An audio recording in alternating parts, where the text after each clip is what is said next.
পরিবারের সবাইকে জিন থেকে বাঁচাতে চাইলে আপনি আমলটি করুন, ইনশাল্লাহ পরিবারে কাউকে জিন আক্রমণ করতে পারবে না।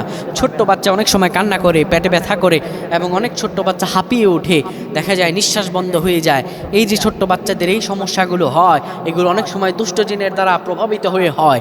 তাহলে এই পরিবারকে যদি আপনি জিনের আলামত থেকে বাঁচাতে চান, তাহলে আপনি আমলটি করুন, আল্লাহ রাব্বুল আলামিন আপনার গোটা পরিবারকে হেফাজত করে নেবেন।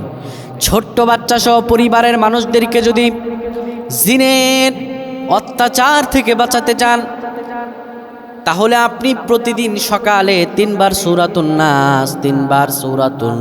নাস পড়বেন, সন্ধ্যায়ও 3 বার সূরাতুন নাস পড়বেন। পড়ার পরে 2 হাতের মধ্যে ফু দিয়ে পুরো শরীরটা মাসাজ করে দিবেন। আমরা দেখা যায় ছোট্ট বাচ্চাদের পেটে ব্যথা হলে বা কান্নাকাটি করলে অনেক কবিরাজের কাছে যায়, কবিরাজেরা অনেক দুষ্ট কবিরাজ, যারা জিন চালান দিয়ে দেয়, বাচ্চাটার পরে আরও ক্ষতি হয়।